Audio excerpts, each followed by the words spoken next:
Hello everyone, welcome to our AWS Certified Cloud Practitioner course. So आज हम ये launch करने lecture 4, which is the characteristics of cloud computing. So people who are newcomer, you have just seen this video. Let me tell you what this course agenda is. So basically, a few weeks back, I have launched a course known as AWS Certified Cloud Practitioner. So ये जो course है वो एकदम basic course है, which is recommended by AWS itself. तो अभी हम ये लेक्चर 4 लॉन्च कर रहे हैं. So this is the lecture 4 video. जो लेक्चर 1 था वो था कि आई जस्ट टोल्ड यू कि कोर्स सिलेबस क्या है, how should we approach to that course, तुम्हें क्यों करना चाहिए and all. Lecture 2 was more of what is cloud computing, traditional IT से हम क्यों मूव हुए क्लाउड कंप्यूटिंग पे and what are the benefits of cloud computing. Lecture 3 tells you about what are the different types of cloud computing in terms of the deployment model and in terms of the service model. So we have covered like infrastructure as a service, platform as a service, software as a service, and also we have covered the public cloud, private cloud and the hybrid cloud. So आज जो video होगा, this will be a bit theoretical plus practical mix, not much practical, but यहाँ पे मैं आपको ये बताऊंगा कि what are the characteristics of cloud computing. I know थोड़ा बहुत theoretical हो रहा है because it's the basic course and to gain practical knowledge आपका basics foundation बहुत अच्छा होना चाहिए, right?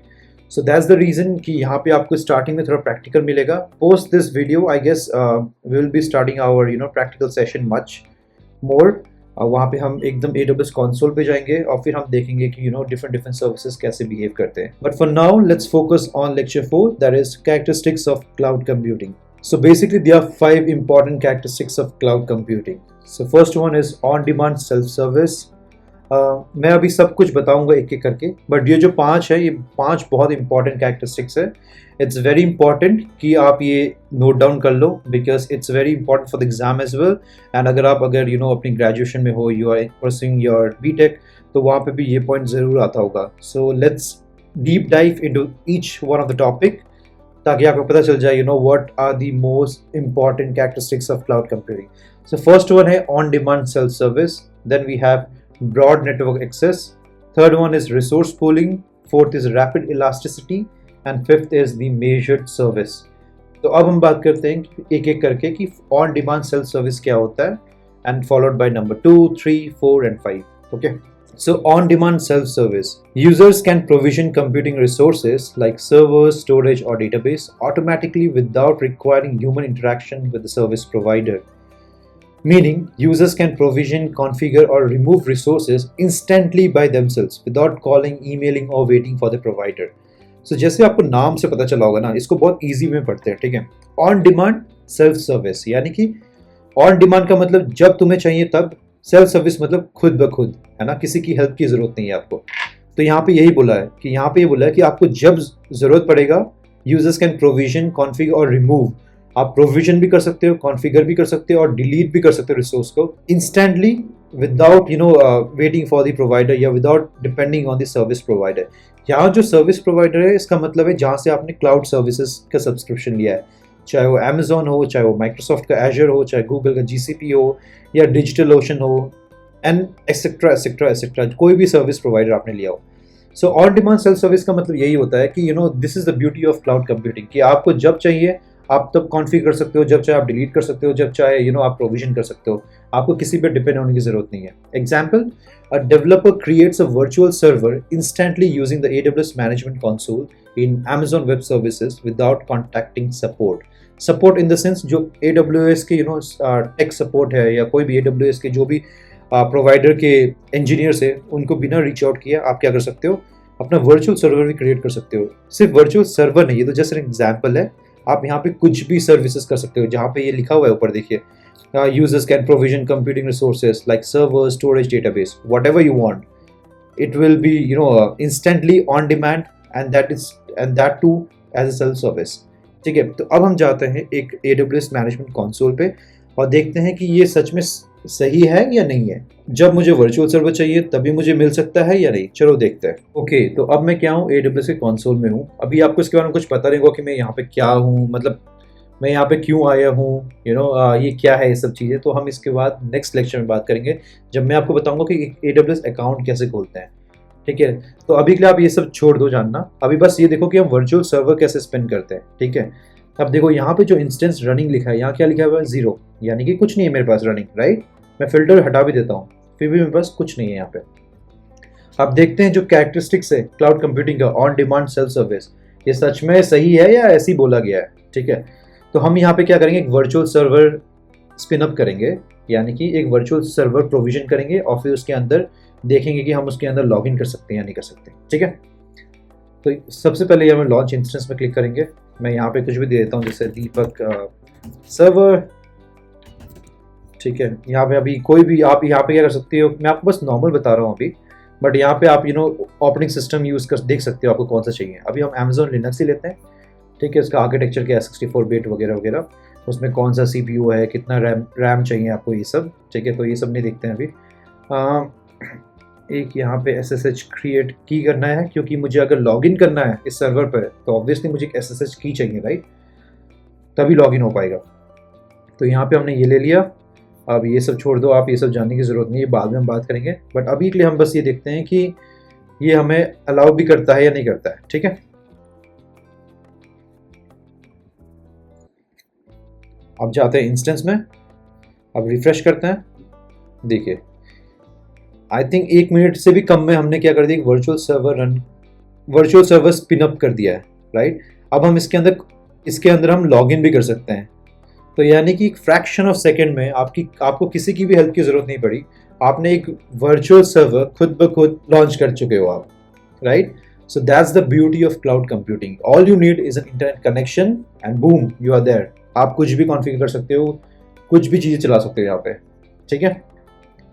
तो अभी ये इनिशियलाइजेशन स्टेज पे है, तो इसलिए अभी हम लॉगिन नहीं कर पाएंगे, जस्ट टेक फ्यू मिनट्स कि ये रनिंग में आएगा ये भी। Okay, so we are back. तो मुझे हार्डली 1 या 2 मिनट्स लगे इसको स्टेटस चेक ये पास होने के लिए। तो अगर आप रिफ्रेश करोगे स्टेटस चेक है।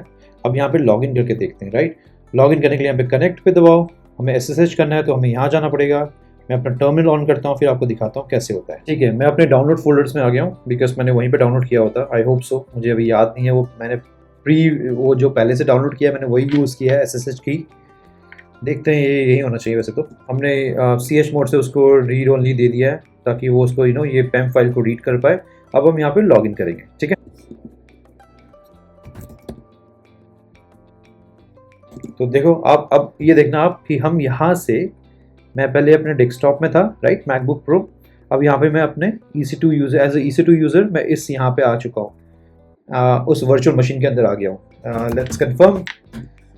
अगर आप देखोगे तो ये कर्नल वर्जन है, एंड अगर आप देखोगे तो यहाँ पे ये दिखा दिया, वैसे वही IP है, प्राइवेट IP, और यहाँ पे ये दिखा दिया उसका कर्नल वर्जन, और मैंने ये कब कितने टाइम पे किया था, ये क्या कब लॉन्च हुआ था, ये कौन सा इसका आर्किटेक्चर है, लिनक्स है एंड एवरीथिंग, ठीक है। अगर आपको फिर भी अगर चेक करना है 172.31, 33, 134, राइट, ये देखते हैं ये वही सर्वर है या नहीं है। तो अगर मैं इस इंस्टेंस पे बैक करूँ, एक स्टेप बैक करूँ, तो यहाँ पे देखना 33.134, तो मैं यहाँ पे कनेक्ट कर चुका हूँ, ठीक है।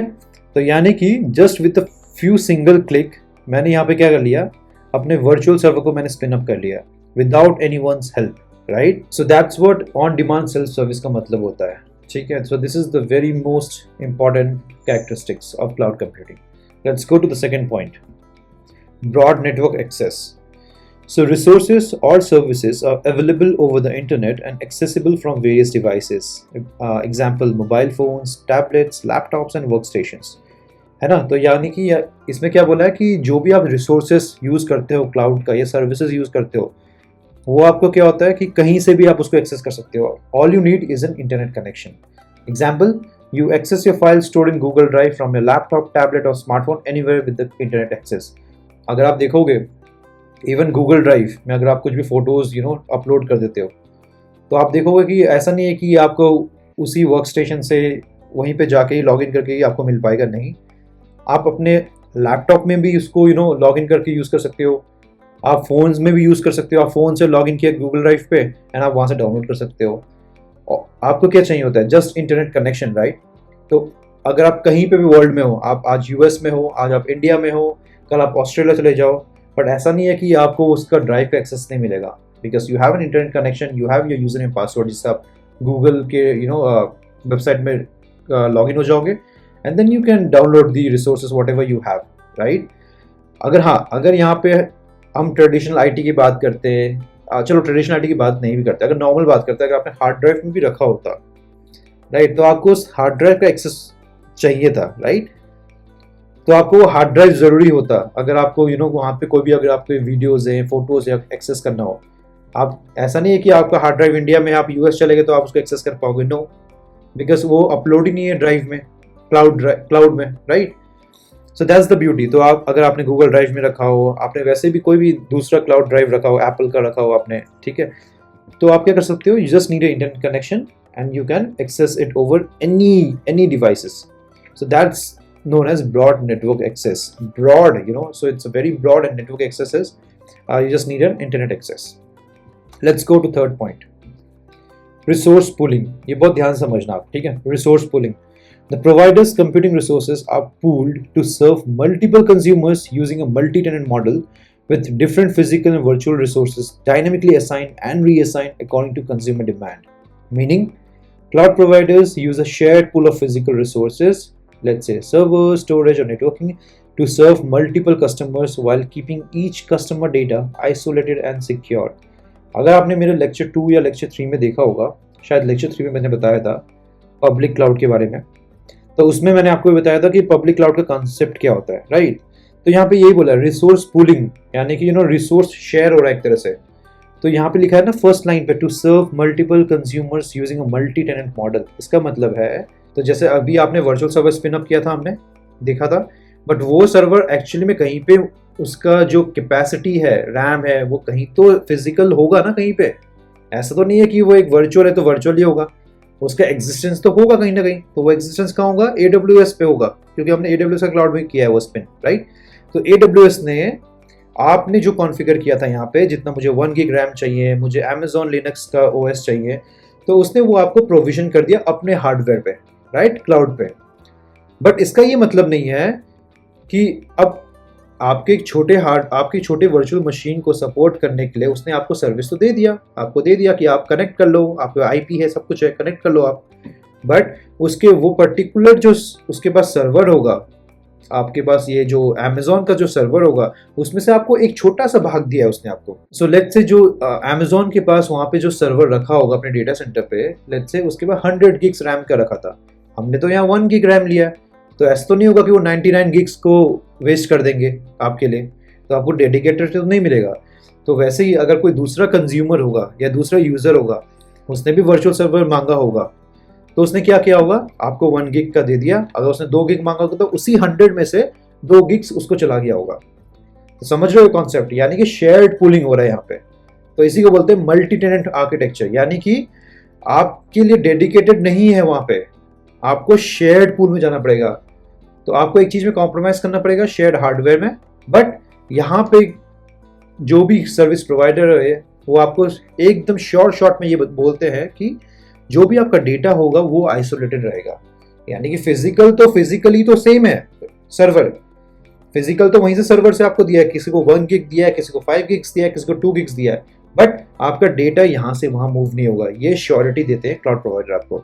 So that's what you need, right, कि आपका जो डेटा है वो आपके पास ही रहना चाहिए। ऑल्दो ठीक है, तुम शेयर करो, कोई बात नहीं, बैकएंड में तुमने हार्डवेयर शेयर किया, कोई बात नहीं, बट आई वांट कि मेरा जो डेटा है वो मूव नहीं होना चाहिए यहाँ से दूसरे कस्टमर पे। So this is what it's known as resource pooling. So cloud provider, whenever you are using public cloud, so it works on the multi-tenant model. ठीक है, let's say example भी यही दिया है उन्होंने, your EC2 instance and another's company EC2 instance. EC2 instance का मतलब है virtual machine, ठीक है, जो हमने अभी virtual machine बनाया था उसको हम EC2 instance बोलते हैं Amazon की भाषा में। मैं बाद में आपको बताऊंगा इसके बारे में सब कुछ। तो your virtual machine and another's company virtual machine may run on the same physical hardware, but they are isolated from each other. तो logically क्या होगा, वो isolated रहेगा, ठीक है। Now let's come to the fourth point, rapid elasticity. This is also a very great advantage.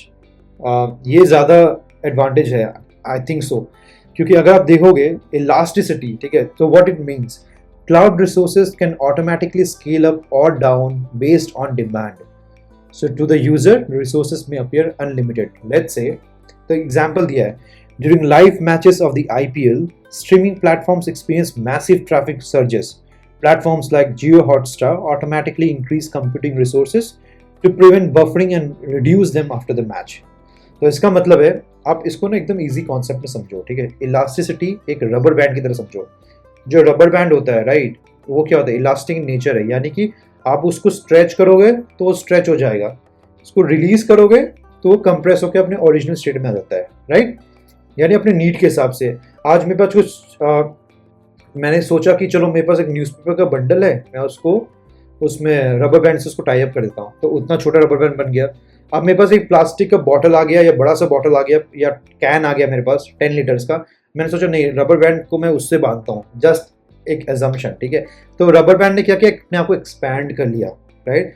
तो वो needs के हिसाब से अपने आप को एक्सपैंड कर सकता है या डिकम्प्रेस कर सकता है, राइट. तो यही बोला गया कि रैपिड इलास्टिसिटी. सो अगर आप कोई भी क्लाउड रिसोर्सेस यूज़ करते हो तो बहुत सारे क्लाउड रिसोर्सेस में क्या होता है, आपको फ़ायदा मिलता है कि आप उसको स्केल अप कर सकते हो, स्केल डाउन कर सकते हो. यानी अगर आज मैंने एक वर्चुअल सर्वर, अभी मैंने 1 गिग रैम का यूज़ किया है, हो सकता है फ्यूचर में बहुत सारा मुझे मेरे ट्रैफिक इतना ज़्यादा आ जाए कि मेरे 1 गिग से काम ही नहीं चल रहा है, तो मुझे 10 गिग्स की ज़रूरत पड़ेगी. तो ऐसा नहीं है कि मुझे नया सर्वर बनाना पड़ेगा, मैं उसी सर्वर पे ऑटोमेटिकली 10 गिग्स का रैम डाल सकता हूँ, अगेन ऐड कर सकता हूँ, एंड देन वो 10 गिग्स की तरह बिहेव करेगा. सो यही चीज़ें यही कॉन्सेप्ट लेके आप IPL में जो आप मैच देखते हो, राइट. कभी कभी क्या होता है कि जब इंडिया वर्सेस कोई भी बहुत अच्छा तगड़ा मैच होता है, इंडिया पाकिस्तान, इंडिया ऑस्ट्रेलिया, तो आप देखोगे बहुत व्यूअर्स एक साथ आ जाते हैं. तो एट द बैक एंड क्या करते हैं कंपनीज, यही करते हैं, वो लोग क्या करते हैं, ऑटो स्केलिंग कॉन्फ़िगर करते हैं कि अगर आज मेरे कस्टमर्स बहुत ज़्यादा आगे अचानक से एक दिन में, तो ऐसा नहीं है कि वो 30 दिन के लिए वो खरीदेंगे सर्वर, नहीं, उसी एक दिन के लिए वो स्केल अप हो जाएगा पूरा कि हाँ ठीक है, जितना तुम्हारा डिमांड आएगा मैं उसके हिसाब से स्केल अप कर लूँगा. क्लाउड ये बोलता है. फिर क्या होगा, नेक्स्ट डे कुछ नहीं होगा तो व्यूअर्स कम हो जाएंगे, तो वो स्केल डाउन हो जाएगा अपने ओरिजिनल स्टेट पे. तो this is the beauty of cloud computing. तो let's see this on the practical, ठीक है. प्रैक्टिकल में देखते हैं कि हम ये ऐसा कैसे होता है. हाँ, तो लेट्स से अब ये प्रैक्टिकल डेमोन्स्ट्रेशन देखते हैं कि ऐसा पॉसिबल है या नहीं है. तो जो हमने ये सर्वर लॉन्च किया था, उसका जो स्टोरेज था वो था 8 GB का स्टोरेज था, ठीक है. एंड इसका जो CPU था, this was around 2 virtual CPUs लिया था, ठीक है. व्हाट एल्स, ठीक है. अब हम देखते हैं इसको हम मॉडिफाई भी कर सकते हैं, नहीं कर सकते हैं, तो स्केलिंग पॉसिबल है या नहीं है, ठीक है. तो अगर एक्शन में जाएंगे हम यहाँ पे, it should be under instance settings, change instance type आ रहा है, तो हम कर सकते हैं. चेंज CPU ऑप्शंस भी आ रहा है, ठीक है. बट यहाँ पे बोल रहा है कि इंस्टेंस को पहले आपको स्टॉप करना पड़ेगा. तो लेट्स से अगर मैं स्टॉप करके देखता हूँ, ठीक है, मैं यहाँ पे स्टॉप कर रहा हूँ. तो हम यहाँ पे स्टॉप कर रहे हैं इसको, ठीक है. इसको स्टॉप होने देते हैं पहले. हाँ, so it hardly took 1 minute stop होने के लिए. तो अब ये स्टॉप हो गया. मैं फिर से रिफ्रेश करता हूँ, ये स्टॉप हो चुका है. अब देखते हैं, ठीक है. एक्शन में जाते हैं, इंस्टेंट सेटिंग में जाते हैं. अब देखो यहाँ पे जो ग्रेड आउट ऑप्शन था, अब ग्रेड आउट नहीं है, ठीक है. देखते हैं क्या क्या ऑप्शन आता है. अगर मैं चेंज करता हूँ यहाँ पे, तो मुझे ये मिल जा रहा है, देखो. तो यहाँ पे अगर मैं इसको चेंज करता हूँ बाई चांस, लेट्स से ये लेता हूँ, तो देखो ये पहले बता रहा है, पहले आपका ये था, अब आपका 8 कोर मिल जाएगा, 15 GB रैम हो जाएगा, ठीक है. बट मेरा चार्ज भी मुझे उतना ही लगेगा. हाँ, तो तो I am just telling you कि ऐसा पॉसिबल है. तो अगर ठीक है, तो अगर ये पॉसिबल है तो ठीक है. अभी मैं आपको फिर से दिखाता हूँ एक बार. चेंज इंस्टेंस टाइप, ठीक है. अब यहाँ पे हम क्या करेंगे, इसको इंस्टेंस को स्टार्ट करते हैं, ठीक है. तो अब हमने इंस्टेंस को स्टार्ट कर दिया है एंड अब देखते हैं कि चेंज क्या हुआ है. तो अगर आप देखोगे यहाँ पे लिखा हुआ है क्लियरली, इंस्टेंस टाइप क्या हो गया, C4.2x लार्ज हो गया. Even if you scroll down, यहाँ पे देखो पहले यहाँ पे 2 था आई गेस, तो अब यहाँ पे 8 हो गया है CPU, ठीक है. Even if you click on here instance type, तो यहाँ पे आपको दिखा दिया आपका इंस्टेंस टाइप ये हो गया 8 virtual CPUs and then you have हमने ये किया था ना मेमोरी को, उसका रैम हमने इसको इंक्रीज कर दिया था, तो this is now 15 gigs RAM, ठीक है. तो और इसका इतना चार्ज लग जाता है इसका, ठीक है. तो let me turn it of. But हाँ, तो ये कॉन्सेप्ट है यार. तो आपने देख लिया कितना इजी था ना कि इसको अगर डिमांड हो गया, अगर मुझे ज़्यादा की डिमांड है, तो मैंने उसी सर्वर पे ही मैंने उसको क्या कर दिया, उसमें कंप्यूटिंग पावर बढ़ा दिया है. बट एक चीज़ है कि क्लाउड की ब्यूटी ये भी है कि ऑटो स्केल हो जाता है. अब ऐसा तो नहीं हो कि आप बार बार शट डाउन मैनुअली करोगे एंड देन आप उसको बढ़ाओगे। तो यहाँ पे कॉन्सेप्ट होता है ऑटो स्केलिंग का। तो यहाँ पे एक ऑटो स्केलिंग होता है, वहाँ पे आपको फिर ऑटो स्केलिंग कॉन्फ़िगर करना पड़ता है। तो इससे क्या होता है जी, आपने एक रूल डिफाइन करना पड़ता है कि अगर मेरा इतना इतना ट्रैफिक हिट करता है तो ऑटोमेटिकली इसका कंप्यूट पावर बढ़ा दो, तो वो यहाँ पे बढ़ जाता है, ठीक है। But for now this is it, और मैं यहाँ पे अभी इसको शट डाउन कर देता हूँ, ठीक है, स्टॉप। ओके, तो शायद आपको समझ में आ गया होगा कि रैपिड इलास्टिसिटी क्या होता है एंड ये कैसे किया जाता है, ठीक है। तो आई थिंक अभी आप पे क्लियर हो गया होगा। अब आते हैं फिफ्थ पॉइंट पे, which is known as measured service, यानी कि नाम से समझ में आ रहा हो कुछ चीज़ मेजर हो रहा है, ठीक है, कोई सर्विस। यानी कि resource uses can be monitored, controlled and reported, providing transparency for both the provider and consumer of the utilized service. Meaning, resource usage is monitored, controlled and billed based on consumption, pay as you go. ठीक है, तो यानी कि जो भी आपने resources use किया है तो आपको उतनी का ही बिल आता है, ठीक है। तो मैंने आपको पहले, अगर आपने मेरा लेक्चर देखा होगा तो मैंने बताया होगा कि यही एक ब्यूटी है क्लाउड कंप्यूटिंग की, ठीक है। आपको अलग से कोई हार्डवेयर परचेज करके ऐसा नहीं रखना है कि अगर वो यूज़ में भी नहीं हो तो आपने तो परचेज कर लिया है, तो आपने तो बहुत पैसा डाल दिया उसमें, है ना। यहाँ पे क्या है, अभी मैंने वर्चुअल मशीन यूज़ किया, स्पिन किया था, ठीक है, मेरा काम हो गया, मैंने उसको शट डाउन कर दिया या टर्मिनेट कर दिया अगर मेरा काम हो गया तो, ठीक है। तो based on pay as you go model follow होता है, यानी कि इतना पे करो जितना आपने यूज़ किया है। Example, Amazon EC2 charges based on कि Amazon का EC2 यानी जो वर्चुअल मशीन है उसका चार्जेस कैसे बेस्ड होता है, नंबर ऑफ आवर्स या सेकेंड्स इंस्टेंस रन, कितने देर तक चला है, कौन सा आपने इंस्टेंस टाइप लिया है, जैसे हमने दिखाया था ना अभी आपको 15 गिग्स रैम का हमने वो ले लिया था, CPU 8 CPU कर लिया था हमने अपग्रेड, और डेटा ट्रांसफर कितना हो रहा है। So if you run a server for 5 hours you पे ओनली फॉर 5 आवर्स, ठीक है।